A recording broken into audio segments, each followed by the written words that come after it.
Good morning. I wanted to begin Toni Morrison lecture. Toni Morrison is a woman who named herself Toni Morrison after she was born Chloe Alderia Walford on February 18th, 1931 in Lorain, Ohio, a still working town in the Midwest. Born to parents and grandparents who immigrated to Ohio from slave-holding southern states, Georgia and Alabama, Toni Morrison's name comes from her ex-husband, whose last name was Morrison, and her Catholic baptismal name, which was Saint Anthony. So she gets Toni from Anthony. Toni Morrison is a woman who created herself. When it was time for her to choose a college, her parents wanted her to stay close, but her life desire wanted her to travel far away, and she did, selecting Howard University in Washington, D.C. to pursue her academic career. There, she majored in English literature and minored in the humanities and spent most of her time in the theater, both performing and writing plays. Morrison shares that while she was in D.C., she was quote unquote loose and she had the time of her life. She also pledged Alpha Kappa Alpha Sorority Incorporated and then learned that the membership desired her because of her light skin, which ultimately becomes a ruminating thought that births her first novel, The Bluest Eye, a story about a little black girl who could have been very pretty, but had been taught by every adult, every elder, and everyone around her that her black skin made her unworthy, unwanted, and unattractive.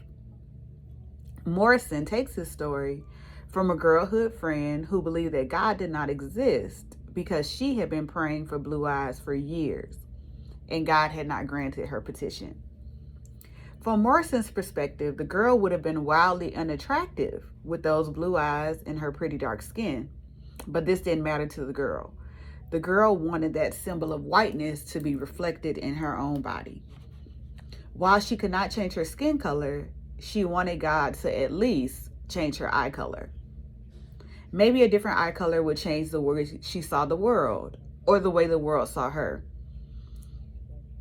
But we would never know because she would not be granted those blue eyes. Morrison begins her writing career while still employed as a lecturer/instructor at Howard University and then at Texas Southern University. She had always been writing little things, and then she becomes a mother and a divorcee, and she needed an outlet. She joined a writing group because of the fabulous food, and then continued to go to club meetings because she loved the ambiance. And she knew that if she wanted to continue to go, she must continue to write. So she picks up this little story of a girl from her childhood, and she begins to stretch the narrative, taking 5 years to complete her first novel. In this time, she also transitioned from the university setting to the academic world and gets hired by Random House as a book editor. She is then editor by day and writer by night. She adopts a pen name too because she wanted to separate these two identities, her identity as a writer and her identity as an editor. In fact, Toni Morrison even says she doesn't know who Toni Morrison is. So Morrison created what she needed, which was another self. From The Bluest Eye, whose initial publication was modest, until it became required reading for students at the City University of New York, Morrison begins work on her second novel, Sula, about a woman who unapologetically lives the life she desires to live. Sula Peace does not adhere to community ethics, morals, or values. Sula May Peace sleeps with whomever she chooses, comes and goes however, whenever she pleases, and makes the best decisions that suit her life. In some ways, Sula May Peace is the alter ego of Toni Morrison, who has 2 children who require her to be a responsible adult. Sula is free, body and soul free. After Sula, Morrison's father dies, and she writes Song of Solomon as a means of reclaiming the knowledge her father might have known.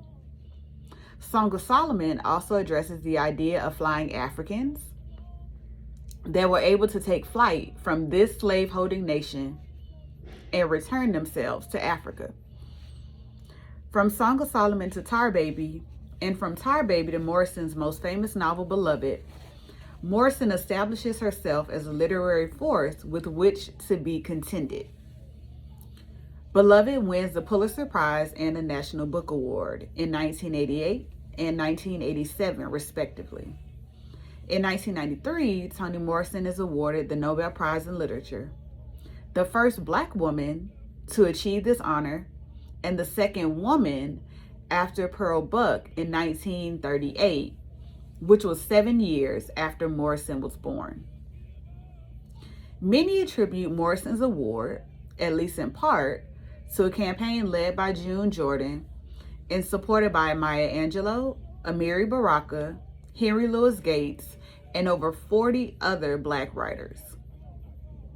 In part, they wrote, "Even as we mourn the passing of so legendary a writer as James Baldwin, and even as we may revel in the posthumous acclamations of his impact and his public glory, how shall we yet grieve, relieve, or altogether satisfy?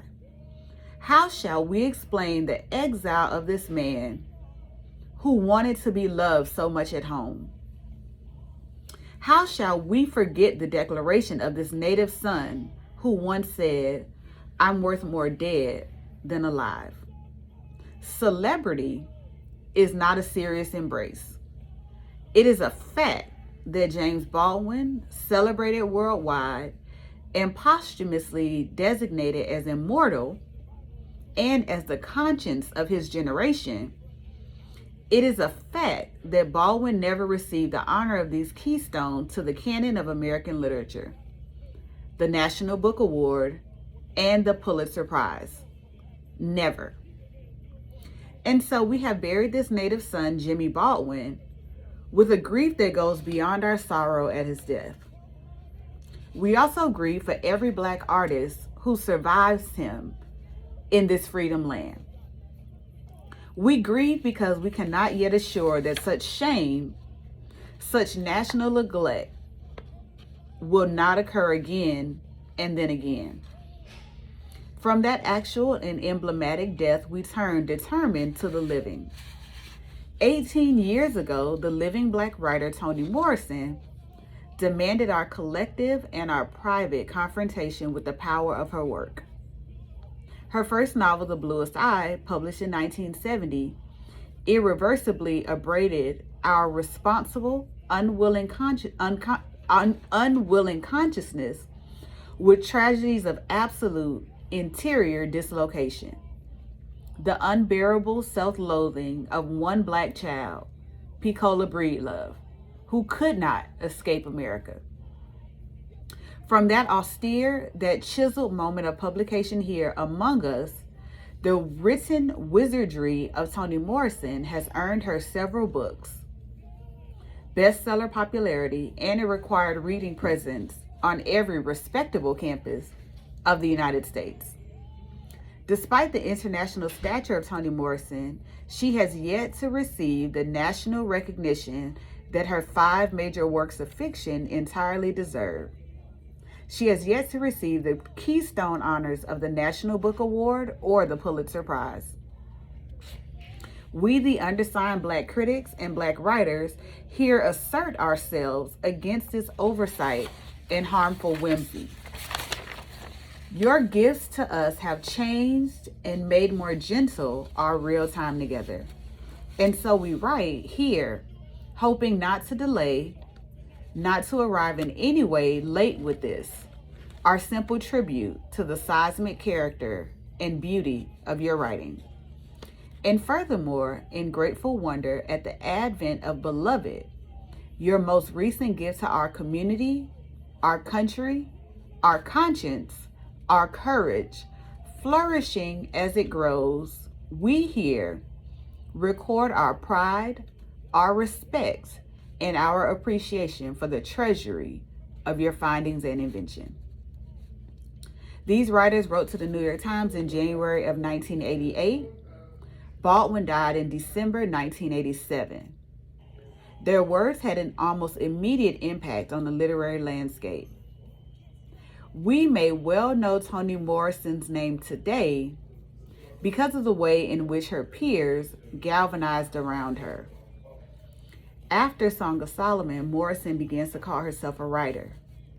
And while she continued editing, publishing books by Muhammad Ali, Angela Davis, and Toni Cade Bambara, Morrison knew her own editing project would soon come to an end.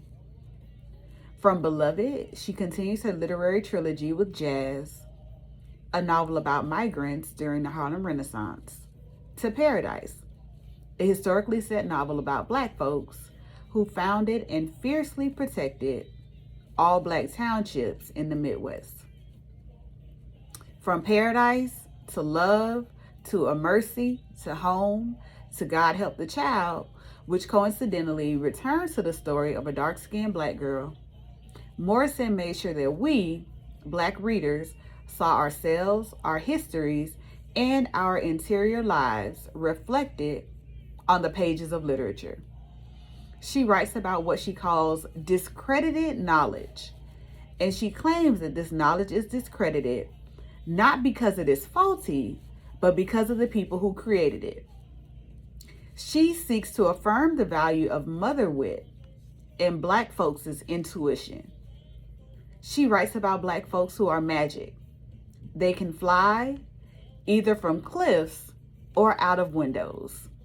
They can swim down to the bottom of a sea or drown in a shallow lake.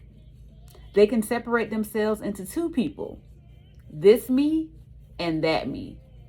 They can start disappearing piece by piece, little by little, because of unresolved childhood trauma. They can rescue family members from dangerous doctors and then deposit those family members into the loving hands of the community for restoration. They can fish and murder, love and protect, pray and preach, in clearings and in kitchens.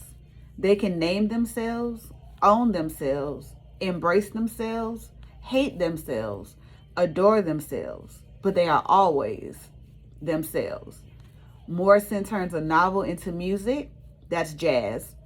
Morrison turns a murder into a love story, that's Beloved. Morrison turns a love story into a murder, that's Paradise. Morrison turns a convent into a church, that's Paradise. Morrison turns a community into a cult, that's Paradise. Morrison turns a soldier into a citizen, that's Home. Morrison turns a citizen into a soldier, that's Paradise. Morrison turns a child into a narrator, that's The Bluest Eye. Morrison turns a narrator into a child, that's God Help the Child. Morrison does it all, and she does it all for Black folks. When Morrison majored in English, Black authors were not a prominent fixture in classrooms or on curriculums. And when it was time for her to do her master's thesis, she was persuaded away from studying Blackness. So she writes her master's thesis on William Faulkner and Virginia Woolf.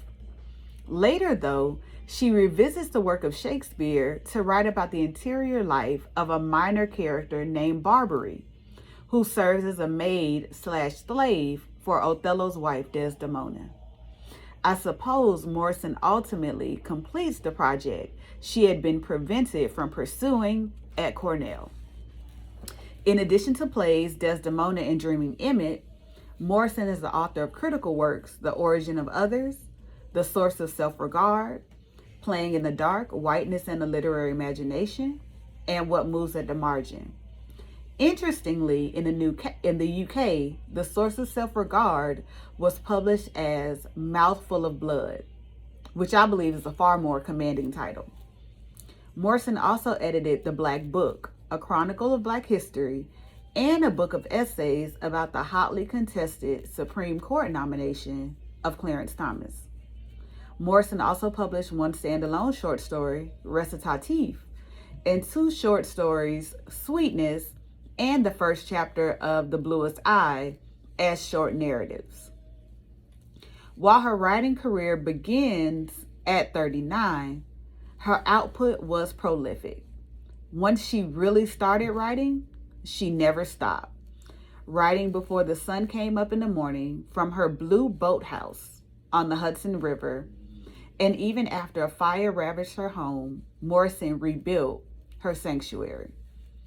Morrison's academic sanctuary spans from 2 HBCUs, Howard and TSU, to her career as the Robert F. Goheen Professor of English at Princeton University, a position she held for a number of years.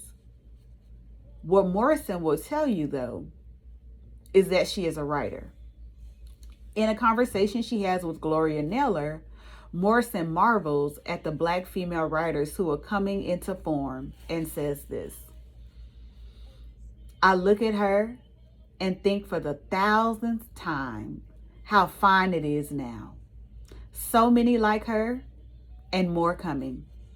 Eyes scrubbed clean with a fuller brush. Young Black women walking around the world who can and do say, I write is what I do. I do this and that too, but write is what I do here.